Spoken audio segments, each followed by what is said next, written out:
Hello friends, welcome to my channel Swati's home baking tips and tricks, जहां मैं आपको देती हूँ छोटे छोटे टिप्स एंड ट्रिक्स। अभी कोरोना टाइम चल रहा है। It's very tough time for everybody. सबके लिए बहुत टफ टाइम है। घर में रहना है और इस बीमारी ने सबको और टेंस भी काफ़ी कर रखा है कि कहीं हमें ना हो जाए। काफ़ी अलग अलग चीज़ें ख्यालों में आती हैं। हमारे लव्ड वंस के लिए भी जो बाहर जाते हैं डेली, उनके लिए भी हमें टेंशन होती है। बट क्या कर सकते हैं, अभी ये बीमारी थोड़ी ऐसी ही है। लेकिन इस कोरोना में अगर सबसे ज़्यादा लॉस किसी का हुआ है, मुझे ऐसा लगता है सबसे ज़्यादा कोई मतलब किसी का बारे में सोच के थोड़ा सा दिल सहमता है तो वो है बच्चे।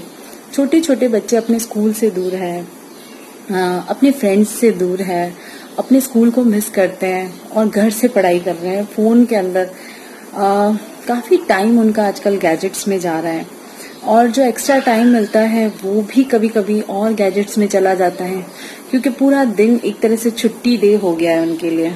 तो पूरा दिन घर में रहना है, लोगों के साथ इंटरेक्ट करना है और उनको अपने फ्रेंड सर्कल से भी मिलने का अभी कम ही मौका मिल पाता है।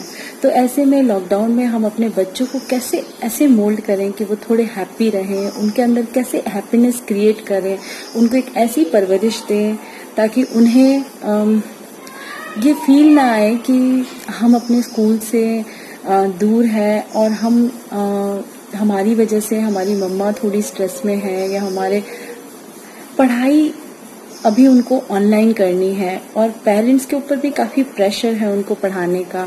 खास करके जो उनके ऊपर टीचिंग्स की उनके ऊपर ध्यान दे रहे हैं, उनको साथ में उनके कंटिन्यू, चाहे वो फादर हो चाहे मदर हो, कंटिन्यू डील करना है अपने काम के साथ साथ, बच्चों के साथ साथ ऑफिस वर्क, बच्चों को देखना, उनका पढ़ाई पे भी ध्यान देना।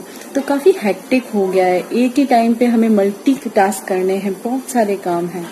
तो एज अ पेरेंट्स भी आप लोग भी काफ़ी टेंस हो जाते हैं उनकी पढ़ाई को लेके कि अभी उसको ये नहीं आ रहा है, वो नहीं आ रहा है और इस टाइम पे वो घर पे है। काफ़ी लॉस हो रहा है उसकी स्टडीज़ का।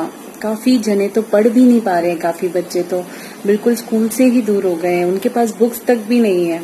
बट मैं आपको एक ही बोलूँगी कि बुक्स की बात अलग हो गई है, लेकिन ये जो टाइम है हमें एज अ पेरेंट्स वेस्ट बिल्कुल नहीं करना है बच्चों के साथ। As a mother, as a father, उन्हें हमें जो हम लोग सिखा सकते हैं वो सिखाना है टाइम देके। कहने का मतलब मेरा ये है कि हमें इसको एक अपॉर्चुनिटी में कन्वर्ट करना है कि हमारे बच्चे हमारे साथ हैं, किसी और के इन्फ्लुएंस में नहीं है, अपनी फैमिली के साथ है, अपने लोगों के बीच में है। तो हम उन्हें ऐसा मोल्ड करें कि वो आने वाली जनरेशन के लिए एक मिसाल बन के निकले। हमारे बच्चे कुछ अच्छा करके निकले, उनको ऐसी ऐसी चीज़ें सिखाएं। जब वो अपनी फैमिली के साथ हो, ऐसी ऐसी चीज़ें इस टाइम पे वो लर्न कर सकते हैं जो उनके लाइफ टाइम के लिए उनके ऊपर एक इन्फ्लुएंस क्रिएट करेगी। तो बहुत ज़रूरी है कि हम अपने बच्चों को एक किताबी कीड़ा तो ठीक है, मतलब एक बुक्स के पैटर्न के रूप में उनको सब कुछ आते हैं एज ए पेरेंट की क्या है, कब स्कूल खुलेंगे, कब बच्चे स्कूल जाएंगे। हम बहुत फ्रस्ट्रेट हो रहे हैं। प्लीज़ बच्चों के सामने बार बार ऐसी चीज़ें कभी मत बोलिए, उनको बहुत फील हो जाएगा, बहुत हर्ट होंगे वो।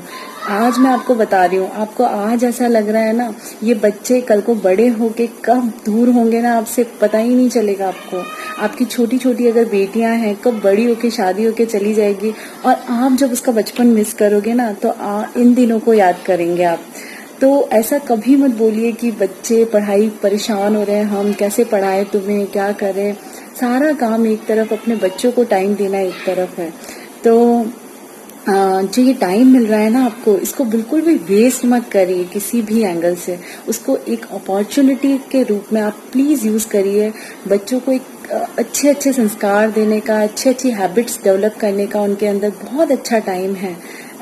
एज अ पेरेंट्स आप उनके ऊपर एक इन्फ्लुएंस छोड़ सकते हो ताकि वो कल को किसी और बाहरी इन्फ्लुएंस के चक्कर में आके अपनी लाइफ को गलत डायरेक्शन में ना लेके जाए। बस हमारा तो इतना ही रोल है कि हम उनको एक गाइडेंस दे सकते हैं मैं कोशिश करके। बच्चे क्या चाहते हैं, बच्चे चाहते हैं एक हैप्पी एंड स्ट्रांग मदर। उनको एक खुश माँ चाहिए, उनको एक खुश पापा चाहिए, एक हंसती खेलती फैमिली चाहिए। बच्चों को कुछ नहीं चाहिए आपसे। अगर आप किसी भी एंगल से उनको ये शो करती हैं कि मेरी प्रॉब्लम बहुत बड़ी है, तो वो बच्चे आपके साथ ही इमोशनली जुड़े रहेंगे, वो कभी अपने मेंटल ब्लॉकेज से बाहर नहीं निकलेंगे। उनको आप खेलने में डालिए, उनको इन सब चीज़ों से अलग रखिए। हमेशा अपनी फैमिली प्रॉब्लम से बच्चों को हमेशा दूर रखना चाहिए, मेरा ये मानना है। हम तभी वो एक स्ट्रॉन्ग बच्चों के रूप में, एक स्ट्रॉन्ग मदर को देके एक स्ट्रॉन्ग बच्चा निकलेगा, बनेगा। इसलिए बहुत ज़रूरी है कि बच्चों को किसी भी टेंशन से, किसी भी फालतू की बातों से बिल्कुल दूर रख के उनके साथ एक बहुत अच्छे इन्वॉल्वमेंट उनको देना है, एक खुशी, हैप्पीनेस, जिसमें उनको हैप्पीनेस मिले, वो गेम्स उनके साथ खेलिए।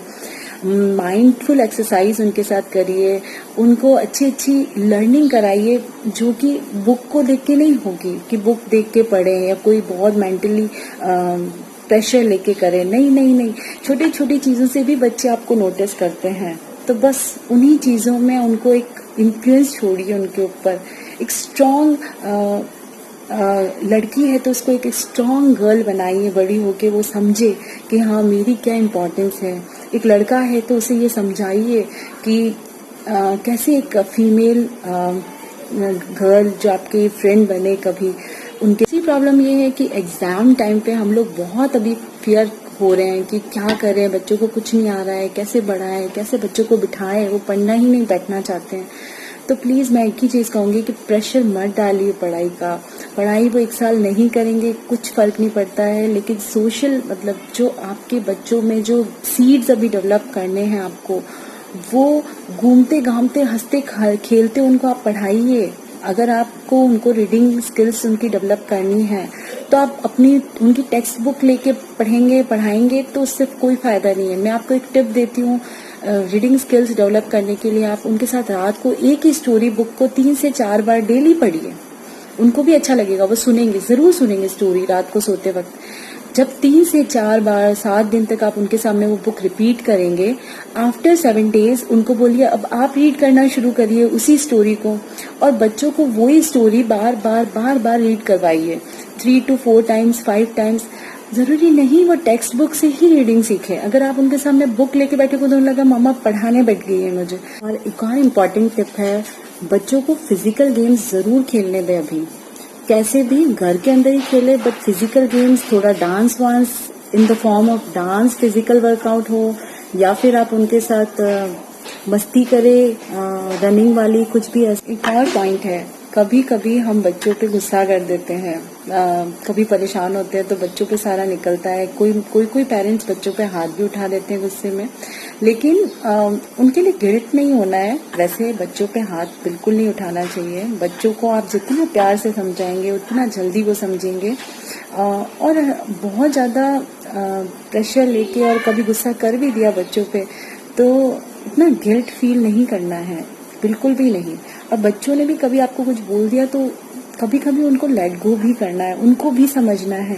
उनकी भी कभी कुछ मजबूरी हो सकती है, कोई प्रॉब्लम हो सकती है, वो भी कभी टेंस हो सकते हैं, वो भी तो फ्रस्ट्रेट है ना घर में रह के, तो उनके साथ भी कुछ न कुछ हो सकता है, कुछ बीत रहा हो। तो हमेशा एक बेनिफिट ऑफ डाउट देना है बच्चों को, एकदम से उन पे उबल नहीं जाना है हमें। अगर उन्होंने कोई परेशानी में आके आंसर्स नहीं दिए एग्जाम्स में तो इट्स ओके, नेक्स्ट टर्न है, लाइफ खत्म नहीं हो गई उसी दिन, है ना। नेक्स्ट टाइम फिर एग्जाम्स होंगे, एग्जाम्स तो पार्ट है लाइफ का, थोड़े दिन में फिर आएंगे वो चीजें।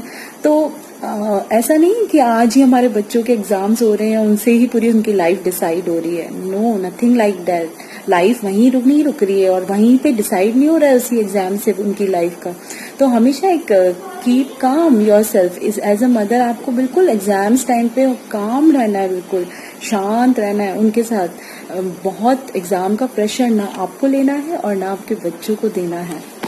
तब टू यू गाइज, अगर आज आपको मेरा ये वीडियो थोड़ा भी अच्छा लगा और आपको बिल्कुल इसमें कुछ एक अच्छी पॉजिटिविटी लगी हो जो आपको हेल्प करती है, तो प्लीज़ मेरे चैनल को लाइक और सब्सक्राइब करना ना भूलें।